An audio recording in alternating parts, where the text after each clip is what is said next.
Okay, very quickly, before we start, this video will be talking about a webcomic that I personally like. So if you guys don't know what it is, I recommend staying until the end of the video.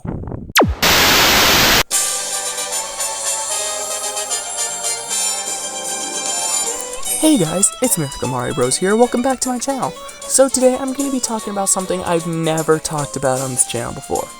Now, if you know me, I'm a huge fan of Has-Been Hotel and Hell of a Boss.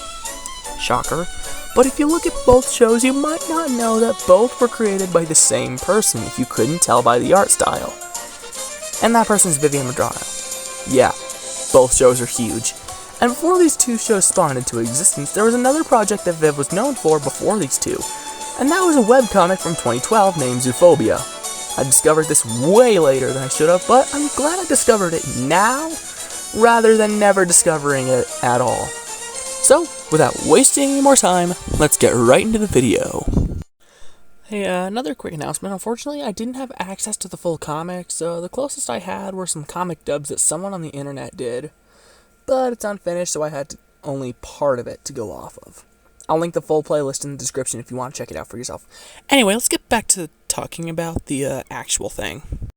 The story follows a character named Cameron Walden, an adult female who is currently trying to find a job and is experiencing heavy amounts of stress as seen right here in the first chapter. I don't know, I just wanted to include something. She secures a job as a guidance counselor, but guess what? That job requires her to leave, or a transfer, entirely. And if you're wondering how I know her name is Cameron, well, maybe it's because she actually introduces herself right here, in this section. She's then relocated to an area that's full of talking animals and sometimes demons. Starting to see any similarities to her other two projects? Cause I sure don't. It's then later revealed that in this scene, we find out that Cameron has this thing called Zoophobia, which is the fear of animals for those of you who don't know. And it's actually the name of this webcomic if you weren't paying attention. Yay! She tries running off and sees an entire city where everyone in this universe lives. Wait, how many characters are in this comic? She then runs into this cheetah named Zechariah, who is probably one of the most mysterious characters in this entire comic. We know little to nothing about him, which makes me question if he's even considered a main character anymore. I mean, he's kinda a main character, and he has some kind of relevation to the story. Man, I don't know. I'm not the film theorist. He gives Cameron a basic rundown of everything, including how she got there and why she can't go back to her own world that she came from. Okay, listen very closely. In this section of the chapter, I got lore dumped with everything all at the same time, so I couldn't even keep up. So bear with me, and try to keep up as best you can. Anyway, here we go. Zechariah explains that the area Cameron is in is named Zoophoenix Academy, which is the coolest name for a school I've heard in a long time. Yeah, that's where she got employed there. And before a human is transferred to the area, they're given full detail about the world they arrive in, and it's their personal choice whether they want to be transferred or not. And when they arrive, they can't return to their own world to avoid exposure of the world they arrive in. And then it's explained that Cameron, get this, was given no detail of this world at all. And she took the job unwillingly, thinking it would be good for her. It wasn't, as explained earlier. Anyway, she then meets up with another character named Jackie, who, I've gotta say, is the best character in this entire comic. She's actually the first character I created fan art for, but I'm not showing it to anyone since I was just upgrading the way I draw other characters from multiple different fandoms, not just this one. I started out as just stick figures and then changed along the way. Man, I don't know, I just wanted to include something again. Anyway, back to the video. Jackie takes Cameron on a tour of the school, if you weren't paying attention earlier. They run into Jackie's husband, Alonzo. Yeah, I still don't know how to spell his name right, so don't come after me, alright? Yeah, I don't know why the scene is in here, it just feels kind of weird. Anyway, moving away from that situation, we find out that Jackie is the theater teacher at the school, and we get to see a lot of characters in the following scene who are confirmed to be her students. Let's see, who do we got here? Benexa, Kayla, Sahara, whoever this is, Damien, Jack, Spam, Mackenzie, Zill, and whoever the heck this is. Anyway, Cameron is then taken to her own office, since she works in a school, and she got accepted as a guidance counselor, and they have their own offices where if you weren't paying attention from the start, then yeah, that's okay. Anyway, moving on. Anyway, she's taken to her own office by this character that we saw earlier, and another one of my favorites, Vanessa. Now, I've gotta admit, this might be the weirdest thing I've admitted to, but she's kind of my spirit animal, and for 3 specific reasons. She doesn't like certain types of people, she cares about the people she's friends with, and doesn't say a whole lot. Wait. After Cameron is left alone for a while, Zechariah jump scares her out of nowhere. It's clear that when she's asked if she was adjusting to the area, Cameron has an emotional breakdown, which is normal when arriving in a new place. For some reason, okay, it's normal, alright? Moral of the story, when given the chance, find the nearest giant cheetah and hug it. It's totally worth it. I don't speak from experience here. After that scene, Zechariah says he has something to show Cameron. Oh, you know what I'm talking about. It's something that everyone likes, and it's actually really interesting. It's huge fish. What did you think I was talking about? To everyone's surprise, including myself, she actually likes it.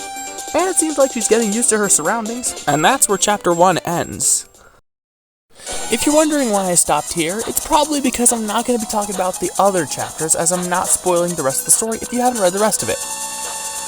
Or if you haven't finished the comic dub, whichever one. Overall, I think this first chapter does a really good job of setting up the story and getting to explore most of the characters.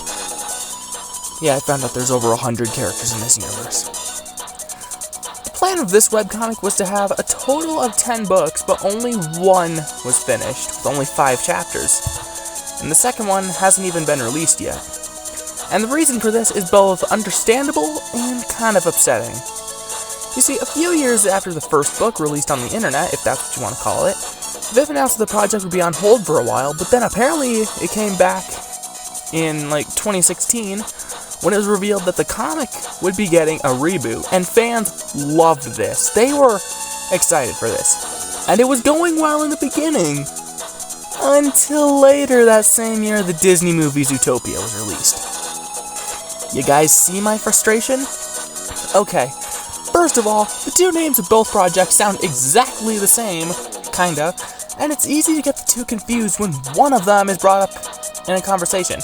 For example, if one person is talking about one thing and you hear it as something else, then you could probably steer the conversation in an entirely different direction, and everyone around you will be confused until you realize what the heck you're actually talking about. But we're not talking about the Disney movie, no. We're talking... Well, this video's about the webcomic. You know, the thing that's actually good. And I think later that same year, yes, we're still in 2016, not literally, but you get what I'm saying, the disappointing announcement came out from Viv saying that Zoophobia will be put on hold so she can focus on her other 2 projects, Has-Been Hotel and Hell of a Boss, as I just mentioned in the beginning. And both pilots of both shows released in 2019, with one of them clearly more popular than the other. And later that same year, there was a Zoophobia short that went out and became pretty popular, titled Bad Luck Jack. That was released and received very well, with the short film, if that's what you want to call it, gaining now 17 million views, which is still good. That's how many people still care about the project. But the amount of views from just that still falls short to some of the most current shows that are actually popular. Not that I'm saying Zoophobia is not popular, but let's move on. So for the final section of this video, I personally think that Zoophobia has a solid chance of returning in the future after both Has-Been Hotel and Hell of a Boss finish up eventually. And we're getting close to one of those finishing up soon. Well, not soon, just you get what I'm trying to say. So as soon as one show finishes, another one shows up. That's how these things work sometimes. I know this might be disappointing to some fans of the webcomic, but we might not be seeing it until later in a few years or something like that. I mean, it makes sense since Viv's animation team is already balancing 2 shows at the same time. which is not a lot of stress as doing, 3 at the same time. And the last thing most of the fans want is for the team to get overworked and eventually burnt out from all of it, which is not good. So, will the Zoophobia webcomic come back as an animated series eventually?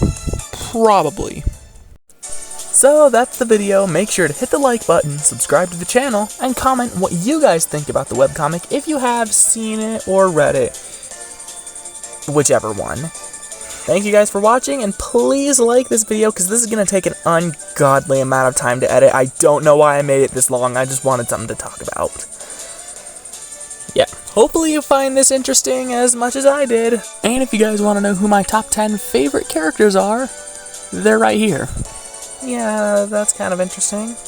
As you can see, I'm just trying to do stuff to fill time in. Some weird silence here.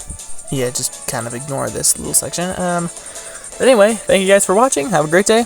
I'll see you guys in the next video. See ya.